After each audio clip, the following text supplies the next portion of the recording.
इस बार जैसा एक और बड़ी खबर आ रही है, वो आपको बता दें। प्रधानमंत्री नरेंद्र मोदी की लगातार नजर बनी हुई है ऑपरेशन सिंदूर पर, और एनएसए अजीत डोभाल ने प्रधानमंत्री नरेंद्र मोदी को एक एक जानकारी दी है कि क्या हुआ है, कहां हुआ है, कैसे हुआ है।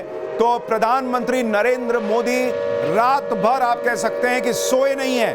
उन्होंने पूरे ऑपरेशन पर नजर रखी है खुद, और पूरे ऑपरेशन को देखते रहे हैं। ऑपरेशन सिंदूर यह नाम भी बताया जा रहा है कि प्रधानमंत्री नरेंद्र मोदी ने दिया। शायद क्लियर मैसेज था कि धर्म पूछ के मारा है, जवाब देते वक्त उनको पता रहना चाहिए कि हमने भी धर्म बताकर जवाब दिया है, क्योंकि सिंदूर हिंदू माताएं और बहनें लगाती हैं, और उन्हीं हिंदू माताओं और बहनों का मांग का सिंदूर उजाड़ा गया था पहलगाम के अंदर। और अब यह जवाब देते हुए ऑपरेशन सिंदूर नाम चुना जाना, और उसके बाद इस ऑपरेशन सिंदूर में आतंक को पूरी तरह से खत्म करने का प्रयास करना। 7 LKM से पीएम मोदी की लगातार इस ऑपरेशन सिंदूर पर नजर बनी हुई है। रात भर प्रधानमंत्री नरेंद्र मोदी इस ऑपरेशन को देख रहे थे, उसकी एक एक डिटेल ले रहे थे, और वो जगे हुए थे। ऐसा नहीं कि बोला कि भाई तुम कर दो और मैं उसके चला सोने सुबह देखता हूं। नरेंद्र मोदी, प्रधानमंत्री नरेंद्र मोदी ने इस पूरे ऑपरेशन पर लगातार नजर बना के रखी है।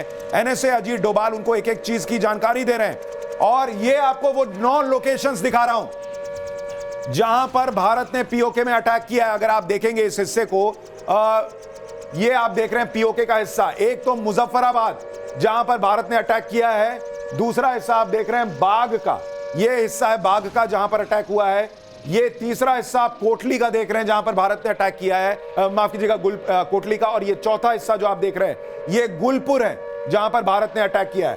पांचवा हिस्सा आप देख रहे हैं भिंबर, सियालकोट, मुरीद के, जिस मुरीद के की तस्वीरें मैं आपको दिखा रहा था जहां पर मतलब भयंकर तबाही मची है, उसकी तस्वीर। बहावलपुर, यहां पर आप सोचिए मतलब भयंकर तबाही है। और आप जो मेजरली तस्वीरें देख रहे हैं वो मुरीद के और बहावलपुर की देख रहे हैं, जो अगर आप देखेंगे तो बॉर्डर से थोड़ा अंदर है। आप सोचिए जो बिल्कुल बॉर्डर के पास के इलाके हैं, मुजफ्फराबाद, गुलपुर या फिर कोटली और बाग, इन इलाकों में भारत ने कैसी तबाही मचाई होगी अगर भारत ने यहां पर एक साथ 9 जगहों पर, और अभी तो खबर आ रही है कि 24 मिसाइलें दागी हैं। लेकिन खबर जिस तरह की आ रही है और जो तस्वीरें आ रही हैं सिन्हा सर, क्या आपको लग रहा है ये 24 मिसाइल का ही मामला है या उससे ज्यादा की तबाही दिख रही है आपको? ये तो फेज 1 है, मिलिट्री एक्शन का ये फेज 1 है। सर इधर देखकर बताइए। हाँ, ये मिलिट्री एक्शन का ये फेज 1 है। देखिए मुजफ्फराबाद और Kotli basic training centres ISI का, आतंकवाद का, ये दोनों गढ़ है। अच्छा। और बेसिक ट्रेन 6 फेजेस में इनकी ट्रेनिंग दी जाती है। पहले ओरिएंटेशन, उसके बाद लास्ट फेज है शपथ लेना और मिलिट्री में वेपन ट्रेनिंग, वो लास्ट फेज है। 6-7 फेजेस है। और जो दूसरा इंपॉर्टेंट जो जगह है मुरीद के और बहावलपुर, यहाँ पर भी स्ट्राइक किया गया है। तो ये बहुत प्रिसाइज अटैक है, सेलेक्टिव टारगेटिंग है, सिविलियन पॉपुलेशन को टच नहीं किया गया है। पाकिस्तान देखिए एक और बहुत बड़ी खबर मैं आपको बता दूं, लश्कर का टॉप कमांडर हाफिज अब्दुल ढेर हो गया है।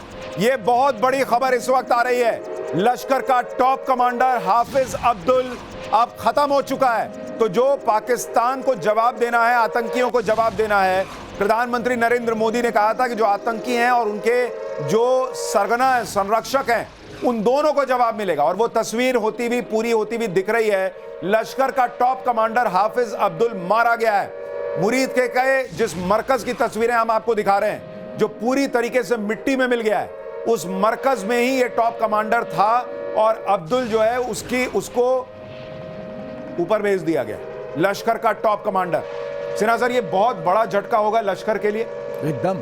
देखिए कुछ तो हमारे फ्रेंड्स ऑफ इंडिया में उनको बोलता हूं, जो पाकिस्तान में अनगोन गनमैन कुछ लोग बोलते हैं, कई जो टॉप लीडरशिप है उसको रिमूव किया। हाफिज सईद बचा हुआ है। अब अब्दुल ढेर को मार दिया गया है। जब आप लीडरलेस कर देते हैं किसी संगठन को, तो वो कमज़ोर हो जाता है, और वही स्ट्रेटजी हम लोग फॉलो कर रहे हैं। हाफिज सईद को अपने जगह से शिफ्ट करके इन्होंने एक कैंटोनमेंट में डाल रखा है, उसको ये सेफ हाउस कहते हैं, और वो पूरा आईएसआई के द्वारा प्रोटेक्टेड है, स्पेशल कमांडो के द्वारा प्रोटेक्टेड है। बट कब तक बचोगे? कब तक बचोगे? कहाँ भागोगे? जहाँ भागते जाओगे, मोदी जी ने क्या कहा कि विश्व के किसी कोने में जाओगे हम ढूंढ के मारेंगे, इजराइल मॉडल, वही हमको करना है। पहला फेज में आतंकवाद का जो जगह है, ट्रेनिंग सेंटर्स है, उसको बर्बाद करना है, जो टॉप लीडरशिप है उसको ख़त्म करना है, और फेज़ 2 में फिर जो मेन आतंकी हैं, जो मेन दोषी हैं, पाकिस्तान का चीफ, आर्मी चीफ और आईएसआई, उसको टारगेट करने की जरूरत है, क्योंकि समस्या वहां से शुरू होती है। यानी अभी जो हुआ है उसमें अभी तो खबरें धीरे धीरे और छन छन के आ रही हैं, इसलिए मैं आपसे कह रहा हूं कि लगातार हमारे साथ बने रहिए। अभी जो आप ये बर्बादी की, तबाही की तस्वीरें देख रहे हैं, ये शुरुआत भर है, और जैसे जैसे वक्त बीतेगा आपको एग्जैक्टली पता चलता जाएगा कि कल की रात पाकिस्तान और वहां के आतंकियों पर कितनी भारी पड़ी है। आप देखिए, लश्कर का टॉप कमांडर जो है उसके मारे जाने की खबर आ रही है, अब्दुल के, जो कि वहां पर पंजाब के इलाके में जो मुरीद के है वहां पर मौजूद था मरकज में, और वहीं से निपट गया। तो ये एक बहुत बड़ी पिन पॉइंट स्ट्राइक में ढेर करने की खबर आ रही है, लश्कर का टॉप कमांडर के मारा जाना, ये बहुत बड़ी खबर है। और ये आपको मैं तस्वीर दिखा रहा था कि ये जो मरकज है, सुभान अल्लाह मरकज इसका नाम है, इसका ऊपर का हिस्सा ही उड़ गया है, और अंदर जो बाकी मरकज मुरीद के में तस्वीरें आ रही हैं, पूरा का पूरा मरकज खत्म, तबाह, ऐसी तस्वीरें। तो भारत की पिन पॉइंट स्ट्राइक में ये सब जो है वो ढेर होने की खबर है। सिन्हा सर, ये बताइए, क्या आपको लग रहा है कि भारत अंदर भी गया होगा, या ये सब बॉर्डर के इधर रहते हुए राफेल ने कर दिया है? देखो, पहले क्या था, हम लोग को जो हमारे पास फाइटर जेट्स थे उनका और मिसाइल सिस्टम का जो रेंज था उसका लिमिटेशन था कि हमको पाकिस्तान के अंदर, जैसे हमने सर्जिकल स्ट्राइक, बालाकोट स्ट्राइक किया, हम पाकिस्तान के अंदर घुस के ठोके। लेकिन रफाल के आने के बाद स्टैंड ऑफ मोड मतलब हम अपना आईबी क्रॉस नहीं कर रहे हैं, हमारे फाइटर जेट्स जो हैं हिंदुस्तान के बॉर्डर के अंदर ही फ्लाई करेंगे, लेकिन मिसाइल का इतना बड़ा रेंज है कि वो कोई भी पाकिस्तान का टारगेट सेफ नहीं है। और वही रफाल ने किया, वही किया उसने, स्टैंड ऑफ मोड, अपने घर के अंदर रह के हमने उनको टारगेट किया, उन स्ट्रक्चर्स को अध्वस्त कर दिया। तो पाकिस्तान की तो सरकार ने खुद माना है, खुद उनके मिनिस्टर ने स्टेटमेंट दिया है कि हिंदुस्तान ने अपने बॉर्डर से मिसाइल का इस्तेमाल किया है हम लोग पे। तो ये सेलेक्टिव टारगेटिंग है, और स्टैंड ऑफ मोड में हम तो आईबी क्रॉस ही नहीं कर रहे हैं। तो आप खैर, जंग तो शुरू हो गया जिस दिन इंडस वाटर ट्रीटी हमने अबेंस में डाला, उस दिन से जंग शुरू हो गया है। पर जंग के कई स्वरूप हैं। तो आप ये कह रहे हैं ये अभी मामला आगे जाएगा? एकदम आगे जाएगा। आपको लग रहा है फुल फ्लेजेड वॉर होगी? एकदम, पाकिस्तान रिटेलिएट करेगा? पाकिस्तान के पास 3 ऑप्शन है। चुपचाप तमाशा देखो, जूते खाते रहो, या मिलिट्री एक्शन में भी 2 स्वरूप हैं कि बॉर्डर पे खाली अपने बॉर्डर आउटपोस्ट से थोड़ा थोड़ा मोड़ा फायरिंग करो, अपना आर्टिलरी गन इस्तेमाल करो, जस्ट टू शो पब्लिक को, पाकिस्तान को, पब्लिक को कि हम एक्शन ले रहे हैं। तीसरा कि स्केल अप करो अपना ऑफेंसिव। हम तो चाहते हैं कि स्केल अप करो, हम चाहते हैं कि इस बार जय और क्षय। यानी भारत खुद चाहता है पाकिस्तान जवाब दे, क्योंकि तुम जवाब दोगे तो यहां किस आतंकी को मारोगे? हमारे यहां तो कोई आतंकी है नहीं जो हम तुम्हारे यहां भेज रहे हो। तो तुम अटैक करोगे तो भारत की सैन्य ठिकानों पर अटैक करोगे, सिविलियंस पर अटैक करोगे, और जैसा ही अटैक ऐसा करोगे तो भारत जवाब देगा। और फिलहाल जो जवाब दिया गया है वो ऑपरेशन सिंदूर, माताओं और बहनों के मां के सिंदूर उजाड़े गए थे, कहा गया था कि तुमको छोड़ रहे हैं, मोदी को जाके बता देना। आज मोदी के नए भारत ने पाकिस्तान को बताया है कि धर्म पूछ कर मारा था, धर्म बताकर जवाब दिया है, और इसीलिए ऑपरेशन सिंदूर। एक और बात मैं कहना चाहता हूँ, वाई ऑपरेशन,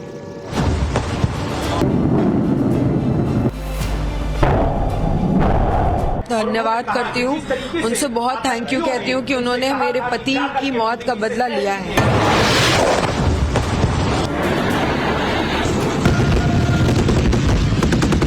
सेना के जवानों को यही मैसेज देना चाहती हूँ कि आगे बढ़ते रहो, और ऐसी कोई घटना दोबारा न घटे, उनको मुंह तोड़ जवाब देना ऐसे ही देना चाहिए।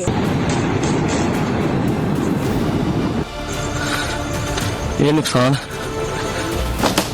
बाबू जी बिल्कुल बोरा जी। धन्यवाद अर्पित करता हूं हमने देश के माननीय प्रधानमंत्री जी को, जिन्होंने देश की 140 करोड़ जनता के मन की बात को समझा, दिल के दर्द को समझा। देखना हम क्या कह रही है।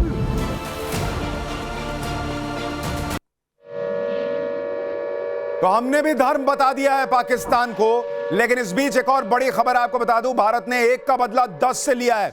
पाकिस्तान में 250 से ज्यादा आतंकी ढेर हो गए। बहुत बड़ी खबर ऑपरेशन सिंदूर पर, 1 का बदला 10 से।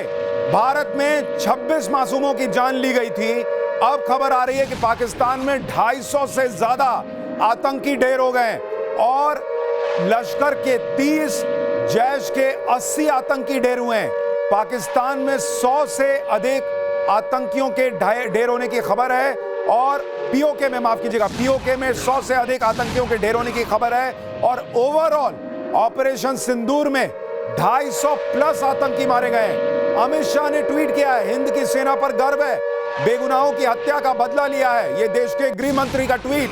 अब से थोड़ी देर पहले अमित शाह ने ऑपरेशन सिंदूर पर देश ने बदला लिया है, हिंद की सेना पर गर्व की बात जो है वो ट्वीट कर दी है। हालांकि विपक्ष के कई नेताओं के रिएक्शन अभी आने बचे हुए हैं, लेकिन देश के गृह मंत्री ने, और ये देखिए बड़ी तस्वीर, देश के रक्षा मंत्री राजनाथ सिंह अब घर से निकल गए। ये तस्वीर देखिए आप, रक्षा मंत्री राजनाथ सिंह जा रहे हैं। प्रधानमंत्री नरेंद्र मोदी के घर पर सीसीएस की बैठक है, कैबिनेट कमेटी ऑन सिक्योरिटी, और अब से कुछ ही मिनटों के बाद 10 मिनट 15 मिनट के बाद जो है वो एक बहुत बड़ी प्रेस कॉन्फ्रेंस होने वाली है, जिसमें इस ऑपरेशन सिंदूर पर सारी जानकारी जो है वो मिल जाएगी। लेकिन सिन्हा सर, 250 से ज्यादा आतंकियों को मार दिया गया है और अकेले पीओके में 100 से ज्यादा आतंकी। देखो, अगला डरता तब है जब उसको पता है कि जो कॉस्ट, जो कीमत है उसके हरकत की, वो बहुत डिस्प्रपोर्शनेट होगा और बहुत ही गंभीर होगा, तब वो डरता है। हम ऐसे यदि हल्का एक्शन करके छोड़ देंगे तो सांप को जिंदा छोड़ने का मतलब है वो फिर डसेगा। एक सांप को मार दो 10 सांप हो गए। मेन आतंकी यहाँ कौन है? जनरल मुनीर है, आईएसआई है। लेकिन सिन्हा सर, उस पर भी आएंगे। मुझे लगता है ये शुरुआत में अगर आप मुनीर को मार देते तो दुनिया में मैसेज जाता कि भारत ने जो है वो पाकिस्तान की सेना पर हमला किया है। यहाँ मैसेज ये गया है अभी दुनिया को कि भारत ने आतंकियों पर अटैक किया है और इसलिए दुनिया भारत के साथ खड़ी है। अब पाकिस्तान रिटेलिएट करेगा, उसके बाद भारत जवाब देगा। लेकिन एक चीज पहले मुझे ये बताइए सिन्हा सर, कि इतना पाकिस्तान कह रहा था कि हम तैयार हैं, हम तैयार हैं, हम तैयार हैं, तब भारत ने 9 जगहों पर 250 आतंकियों से ज्यादा को मार दिया। ये क्या तैयारी थी पाकिस्तान की? क्या 2 कौड़ी का देश है ये? क्या 2 कौड़ी की तैयारी है? पाकिस्तान का है ISPR, एक organisation, inter services public relation. उसका सिर्फ काम है प्रोपेगेंडा करना।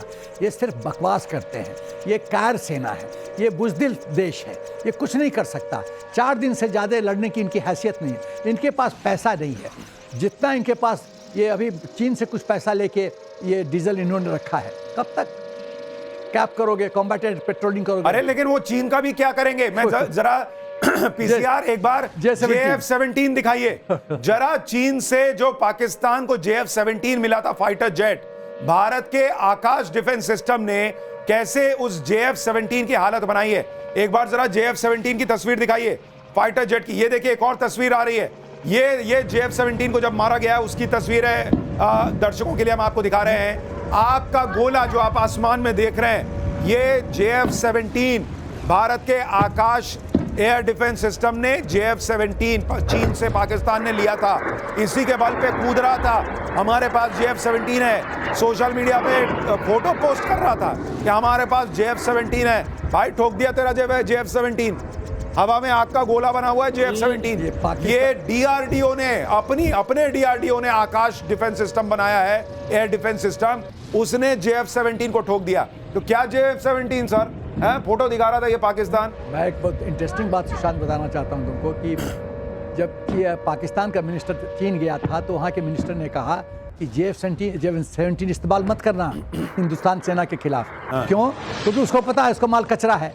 और वो 4 देखिए जब गिरा है तो कैसा धमाका हुआ है। आप देखिए वो जो ये जो एयर स्ट्राइक हुई है उसकी तस्वीर दिखा रही थी। तो वो बोला कि इस्तेमाल मत करना एयरफोर्स के खिलाफ, हिंदुस्तान के एयरफोर्स, क्योंकि उसको पता माल कचरा है और हिंदुस्तान की सेना तो उसको बर्बाद कर देगी। तो वो 4 देश को JF-17 बेचने जा रहा है। सर ये JF-17 की तस्वीर देख रहे हैं, जिसमें JF का मतलब क्या है आपको पता है? क्या? जे फटा। ये जे फटा 17 ये फट गया है। ये JF-17 आप उसकी तस्वीर देख रहे हैं। ऐसे इसका नाम इन्होंने JF-17 दिया है, चाइना से लिया था। चाइना का माल कैसा होता है आपको पता। आप सोचिए एक थप्पड़ का पाकिस्तान के कान पर लगा है, लेकिन उसकी गूंज, उसका छाप जो है वो चाइना के गाल पर भी है, क्योंकि तुम्हारा JF-17 ऐसे जो है वो गिरा हुआ है। अब नहीं बिकेगा। JF-17 अब नहीं बिकेगा। नहीं बिकेगा। अब नहीं बिकेगा। अरे पाकिस्तान खुद ही बिका हुआ था, अब चाइना का भी बिकना मुश्किल हो गया है माल।